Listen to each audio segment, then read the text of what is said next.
good approach was something that you said here. Yeah. You said that you're trying to either disrupt order or control chaos. I'll say my name. I mean, I'm Steven Durbach, and I am an artist. I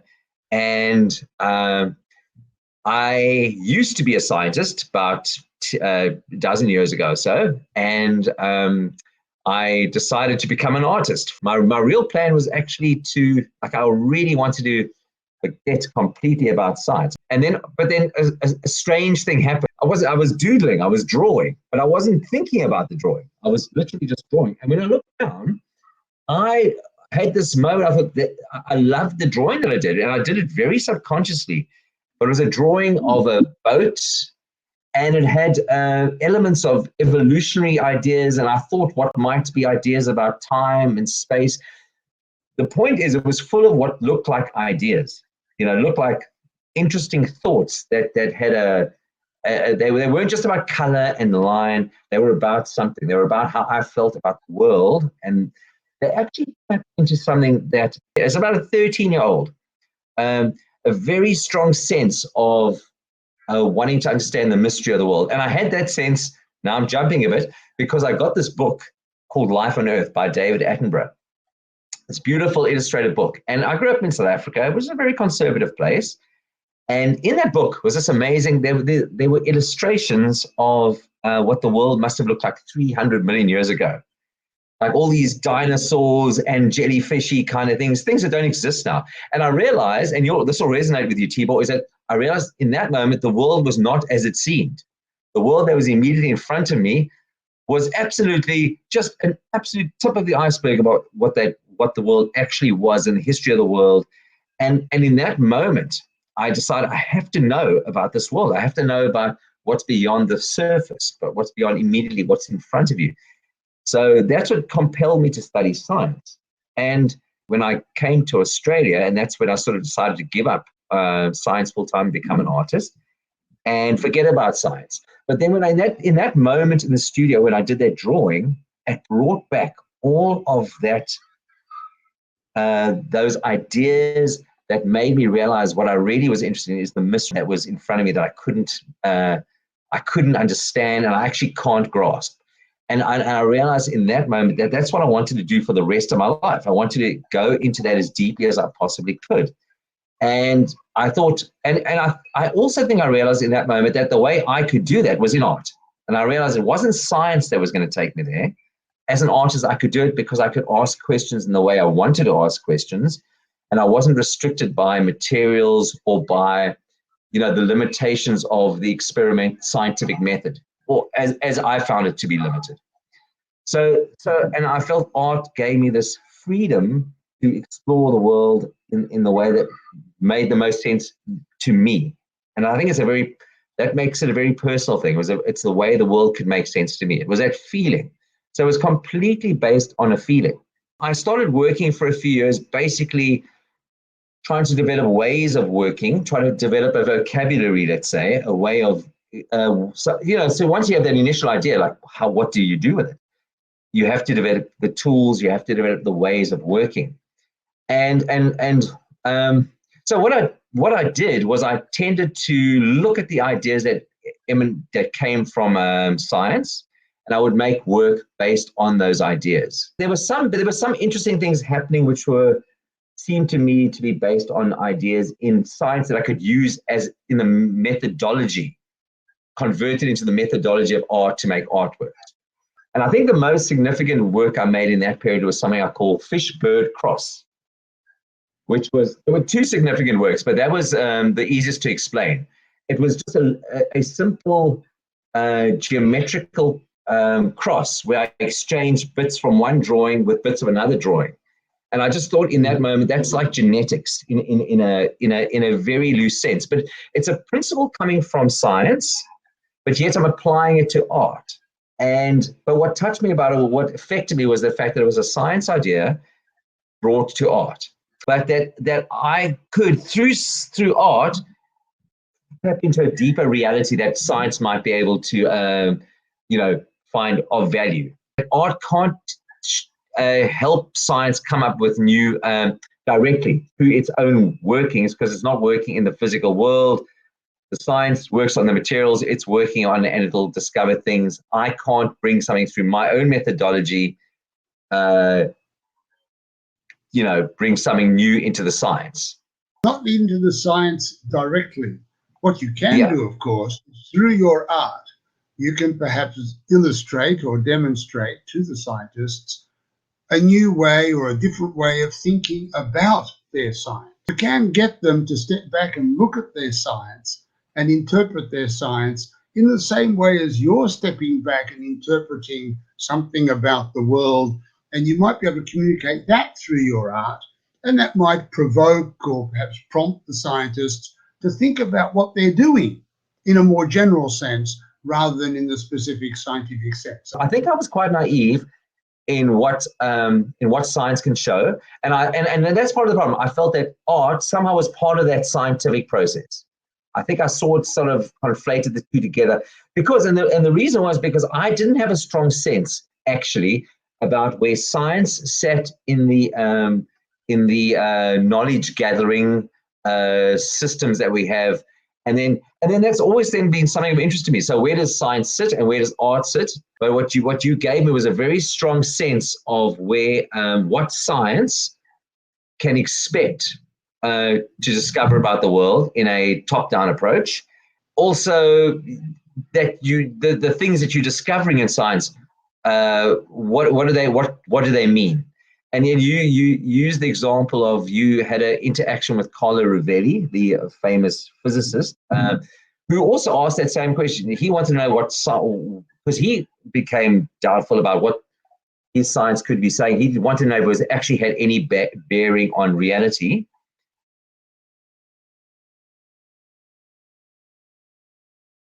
But I also knew it wasn't specific. I thought it was about the past of the Earth's history, something about evolution. But I've come to realize, as I've dug deeper in an artistic way into that, is that it was actually something deep within myself that I was trying to express. Something that was not hidden, but maybe something that's not even expressible. And actually, I thought about this. This came to me quite strongly today, and I've had it before, but it's funny how things clarify over time. There's an artwork I did. In fact, I'm gonna bring that artwork up because it's a better one to show before this one. It's actually a more recent artwork, but I think it really gets to the heart of what I'm actually looking for, and that place that I'm talking about. Okay. So this artwork, I think, expresses best about what I'm talking about. So about 3 years ago, I made a machine called a machine to reach for longing. It's actually, the better artwork is this one that's appearing on the screen now. Because what happened was that machine broke, and all that was left was this. And while I was putting together for the exhibition this year, I came across, and I could never throw that away for some reason, because the machine literally broke. I mean, it was finished. And I thought, oh, well, that's a pity. I liked it. But then when I was going through, I couldn't throw the broken bit away. And then I realized why. Because I realized this got the closest I've ever got to that place inside. And I call this artwork a remnant of a machine to reach for longing. Because I realized there's some deep part of myself that's searching for something, and it's searching for it's to reach, it's that extension, that ability to extend, to something beyond yourself. Like everything about ourselves is dependent on that extension. So this, but then the fact that it broke was a metaphor for the fact we can never reach that thing that we can't get to that. It's not something we can actually attain. And it's a bit along the lines of what Schopenhauer was talking about, that video that you pointed me to. If there's something inside us that we can't ever access, but it's there, and we get little glimpses of it maybe when we do an artwork or do, there's glimpses we get, but we never get it. We can't hold on to that. And I think so this artwork here, and that's again touches on the thing that I couldn't have made a decision to make this artwork. I made an artwork. I liked the name. I didn't quite know what it meant. But only when it broke, when something beyond my control happened, did its real meaning become clear to me. So yes, good question. I think it's the longing is that intangible aspect of our reality that we can never know. Like it almost looks like this doesn't have any kind of, like it's a pre-existent version of myself, a version of me before I existed. It's like, if there was a space between something existing and something not existing, this is the space in between. It's a bit like a transitional space. When I look at it, I see something that's not tangible, that's very ephemeral, very fleeting, pre-existent. I'm trying to communicate a very specific a state of what we are, and it's I can't dictate that, but all I can do as an artist is keep making work that I feel resonates with that. That's what it is. So there's parts of our reality that we can just never know. And I mean, that's even, I don't know if we can use Gödel as an example of such a thing, but we can't know a whole system. There's always things that are incomplete. There's always an incompleteness. And it's not even an incompleteness that we're just not good enough. It's a logical incompleteness. It's places we cannot go logically. And I think that's true in everything. And my other machine, what I call Evolver, describes it to some extent as well. So and I'll put a video. I don't think you know what that one looks like. So that one does a drawing, and I look at that drawing. I think it's trying, and I joke, but it's not a joke. I say it's trying to describe itself. It's literally doing whatever it can to describe itself, and it's failing miserably. In some sense. And it's the same thing with us. We are this complex thing, and we do our best to know ourselves, but it's beyond our grasp for so many reasons. But there's an interesting point there. We'll talk about the Evolver in more detail later, but you say that the artwork is trying to describe itself, and it's failing.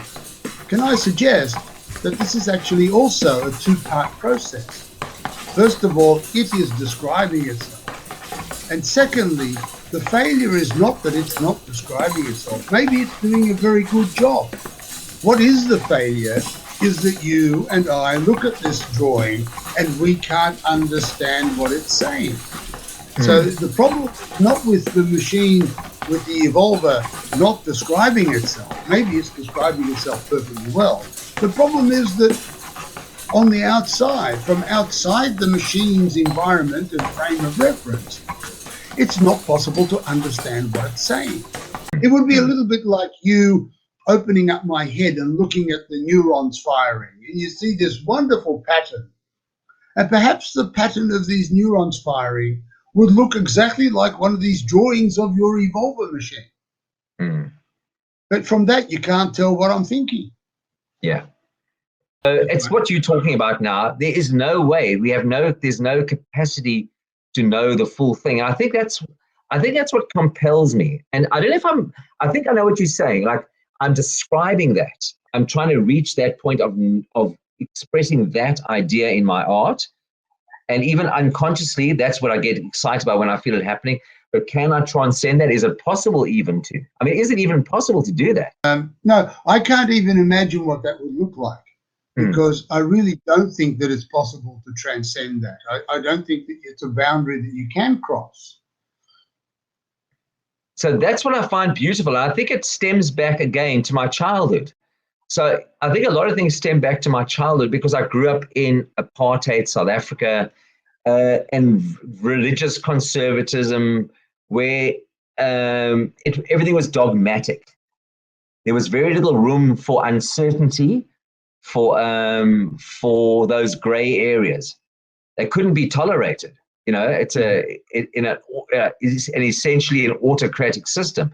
You can't tolerate. So maybe that's where it stems from. For some reason, I'm really drawn, and I get very excited by the possibility of something being unknowable. And my other artworks express it too. So I've got some figurative artworks in the machines. There's one called Fish Bird Longing, which is actually quite a genetic idea in a strange way, because I also have in my head this theory. Well, it's not a theory, but part of it's not even a belief. It's a play, essentially, that a lot of my thoughts, and that's expressed in the chaos of my machines, even though that work's not very chaotic. But I sometimes think that the way thoughts happen is beyond our control. And the metaphors I use are fish and birds. And there's even a bit of truth in it. We have a lot of remnant DNA that codes for functions that that are tolerated and maybe direct some of our behaviors, but we don't consciously understand them, but they direct a lot of our behaviors. So they have some counterpart in reality, but essentially they are also metaphors where I have these birds and fish navigating in my subconscious, directing a lot of the thoughts. And they can never really reach each other. It's called fish bird longing. Again, they can never really kind of get to that point of contact. They're always slightly out of phase. A lot of artists work like this. You make it instinctively, and only on reflection and when you contemplate it, does it tell you that thing that it's trying to tell you. And it's always something that's already there. And most of the time, I think this is fairly true for most artists, is that you only have one thing really that you're interested in your whole life. It'll evolve, it'll morph, but you keep coming back to the same core thing. And maybe that is my one core thing. I don't like to restrict it to that, because I always think things can evolve. But it is very interesting how it comes back to the same idea in different forms. And I keep exploring that. So yeah, and then it has the counterpart. It clearly has a counterpart in science, but it's almost secondary. So that's another way to think about it. If nobody understands what I'm trying to say, but they resonate with the some emotional aspect of what it is that is in my artworks, then that might be enough. Maybe, I don't know if that's even art then. What is that art? Are we talking about art here? Or is that an artifact that's stimulating an idea, or what exactly are we looking at over here? Well, there's quite a bit of history and quite a bit of literature about this. I'm sure you know the old example of someone who goes out in the bush for a bushwalk and picks up a rock. It's just a rock. It's just an ordinary rock. And he takes it home, and then he takes it down to the local art gallery and puts it on a pedestal, and now suddenly that rock is an artwork. And people come into the art gallery and they look at this rock on a pedestal, and suddenly it's ooh and ah, and it's worth tens of thousands of dollars, and someone will one day buy it and put it in their lounge room on a pedestal, and this artwork, this rock has taken on new meaning. Now, in that example, where was the art? The art is not the rock. The rock is really just an artifact. It really is just a rock. There's no two ways about it. The art is in the thoughts that go into making it an art. And those thoughts live inside your head. So that's why I think the art is the abstract thoughts that you have. That's the real art. And then your expressions of it, be they machines like the one on the screen, or be they like the drawings that you draw or your revolver machine, these things are artifacts. They're expressions of your art. Ironically, my view is that the objects that you make are not art. The art is what goes into making them, and what makes them artistic, and the meaning behind them is the art. They are just really lumps of wood and bits of wire. That's all they are. Yeah, that I must admit that is I actually love that interpretation because it's almost about along the lines of if you're a scientist, this is where you do your science. If you're a philosopher, this is where you do your philosophy. If you're an artist, that's where you do your art. But it's almost like I've decided that I'm an artist, therefore I need to, because I've decided I'm an artist, and I need to make art to express the ideas that I have.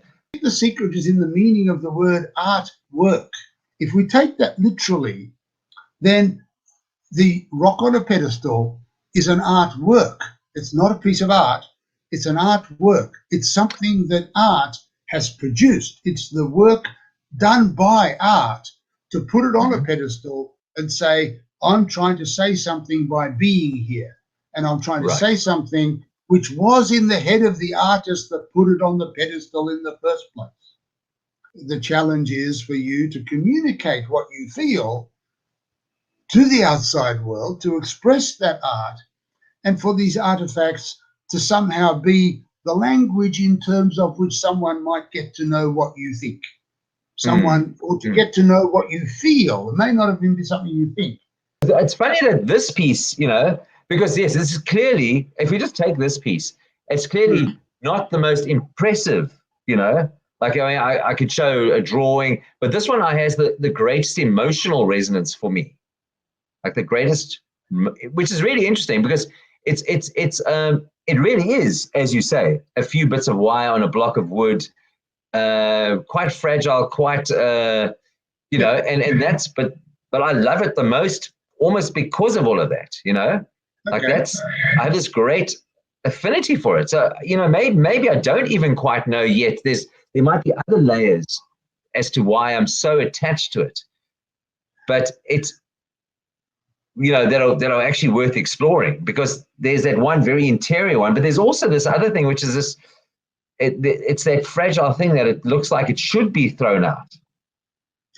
And that takes me to another thing. Like, say, if I have artifacts in my studio, like that art thing I made, I'm often reluctant to throw things out because I feel, I feel like they need to be looked after. They need to be cared for. They'll find something. They'll find some meaning. They'll find some purpose.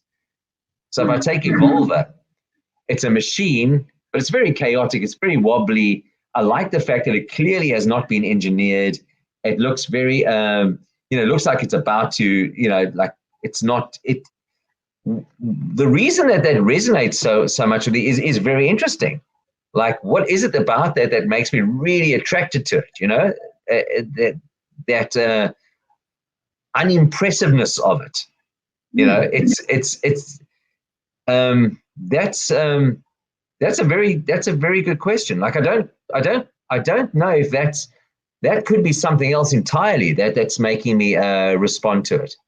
Is making me that fragileness. I mean, maybe it is just that. I mean, it's. I think things that are fragile but still holding themselves together, again, is another way I can feel about myself to some extent, and all of us. I mean, the world, the place where it's a very human condition, fragile but still holding itself together somehow.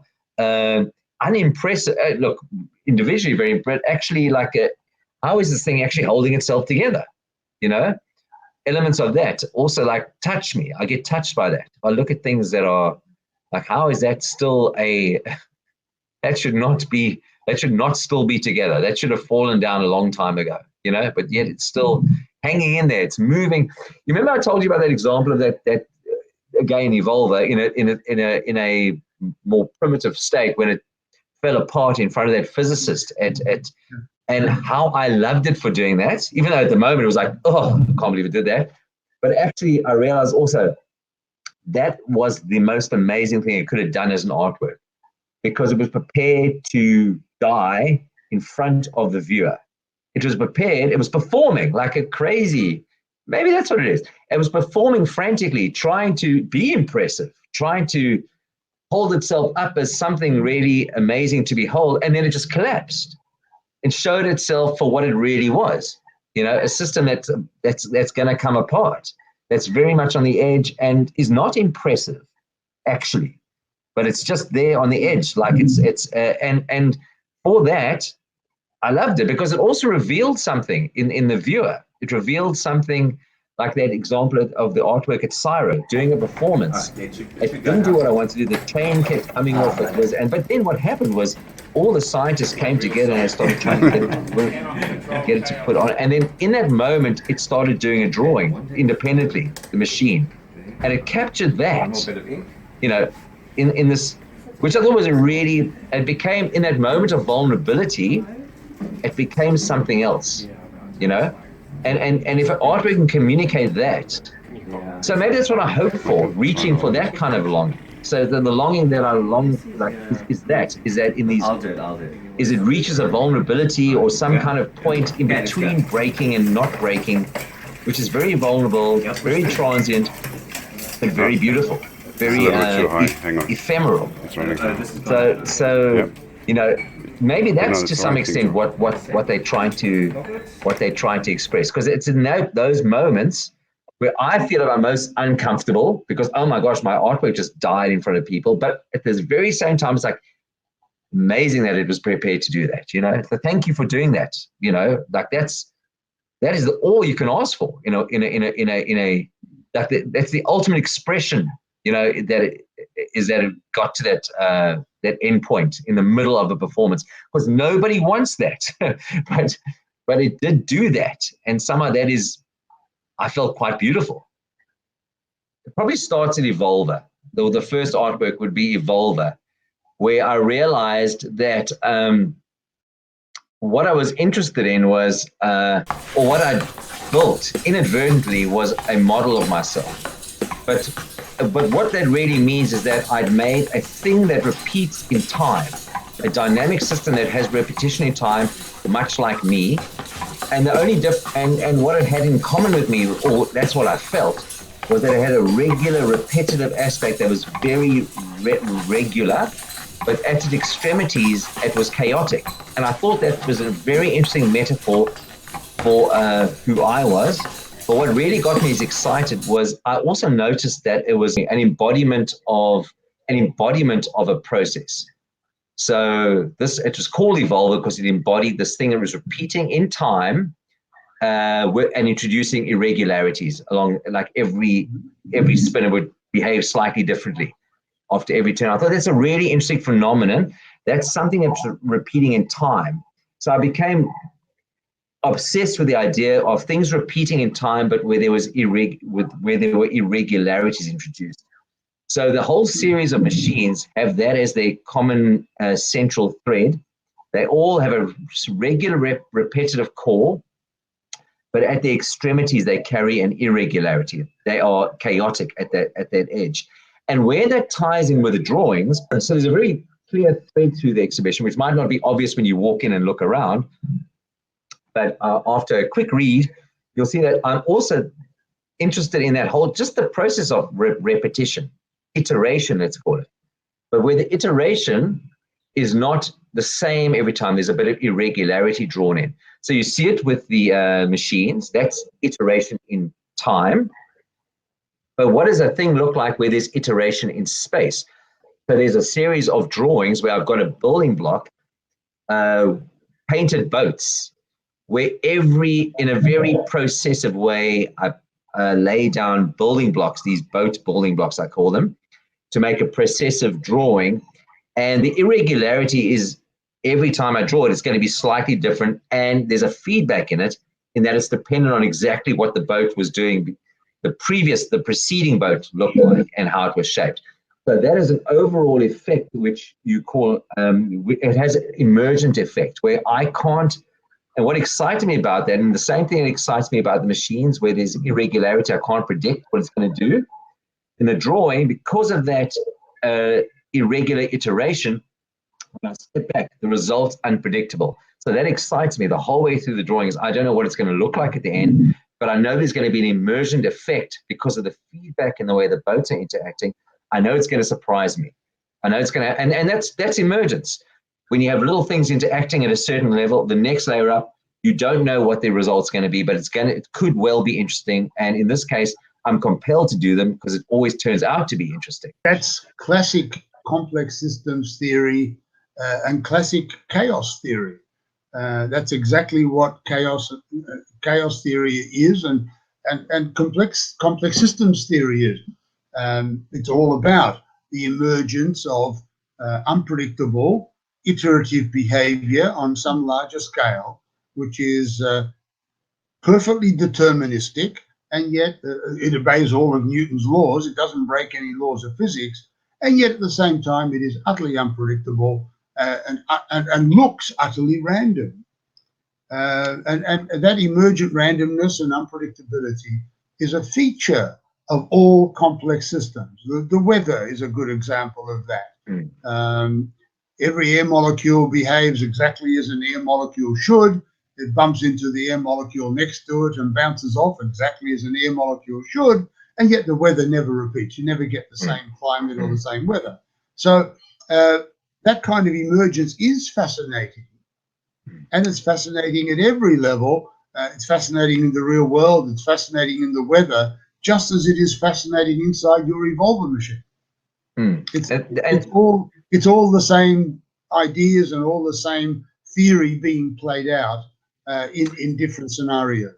Yeah. So what excited me a lot about it was initially, before I started doing that kind of art, where there was that almost governed by processes that I could relate to from the physical world. So that's what excited me about it. In the same way that I mentioned that fish-bird cross, genetics going across, I thought this is a physical phenomenon that you observe in the world that has these complex outcomes. So I was very excited to see that emerging in my art, but mainly because, normally when you do a painting or a drawing, you've got a canvas and you decide exactly where you're going to put an eye, exactly where you're going to make decisions. Your decisions are aesthetic decisions. Like, I want to make this look a certain way, so I have to make an aesthetic decision about what color to use, how strong the line should be. What I loved about this was that I wasn't making aesthetic decisions. I was making decisions based on a simple iterative algorithm, really. They were more algorithmic. And I thought, I'm simulating a physical system. I'm like a natural system, a primitive natural system. I mean, a human who's making a beautiful artwork is also a natural system, but they're a lot more complicated. So I think I was more interested.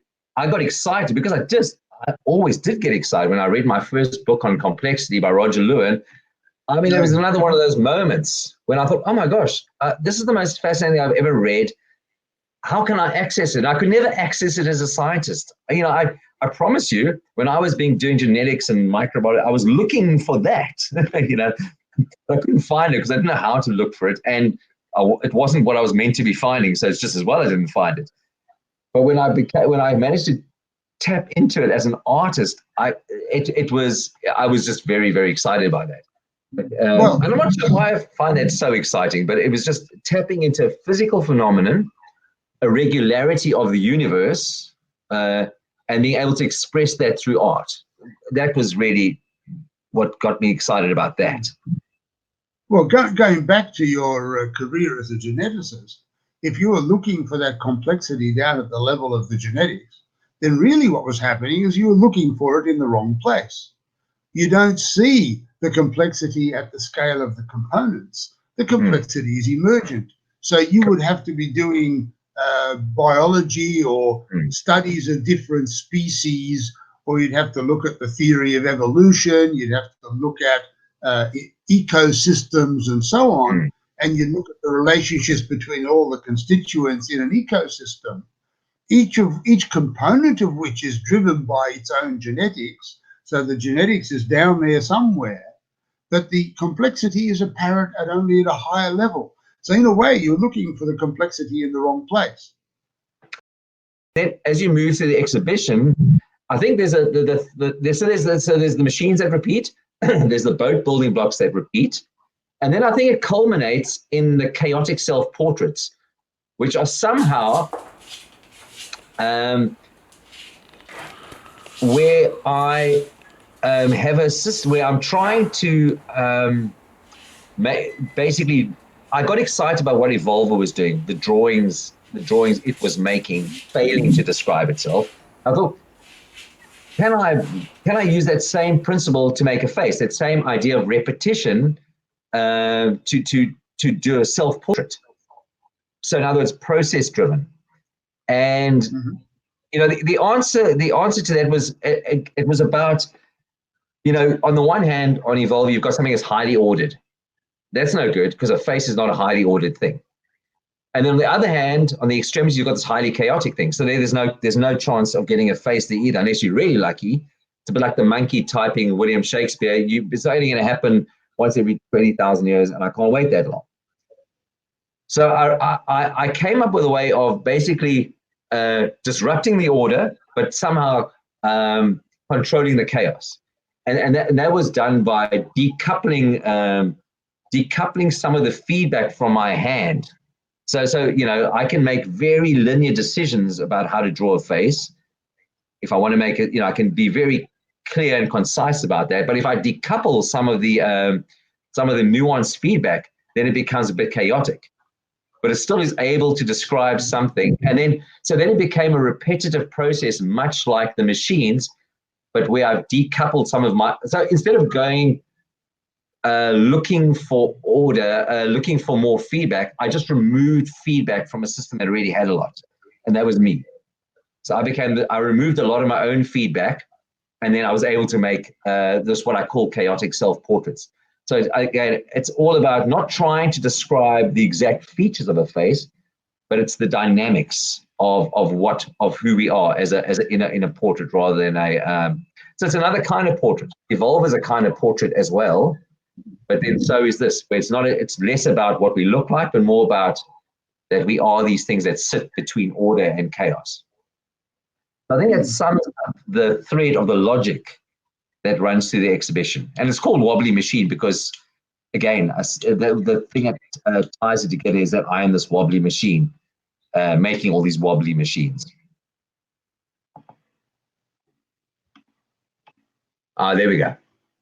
Yeah, so that's an example of the boat building blocks, repetition. And I think that's terrific. I really like that one. I'm fascinated by this piece, and for all the reasons that I'm fascinated by science, or by what I've learned in science through you, through reading Roger Lewin's books, through this idea of things emerging that I can't control. Like I love that I couldn't control this. Like it means that I have to allow I can make very few aesthetic choices about this work, like there's the initial drawing is there, but on top of it, the aesthetic choices, there are quite a few, surprisingly, like blank spaces, but the most of the decisions are made by the boats. I can see the evolution. I can see how the boats are put together. I can see how the picture emerges out of. It grows out of the underlying pattern of boats. This one somehow stands on its own merits. I can get up close to it. I can look at the little boats. I can stand back. I can see the picture emerging. I can see the face emerging. It says a whole lot. I can get a lot of meaning out of this face. Even the expression on the face will tell a story. There's something there to be made of that.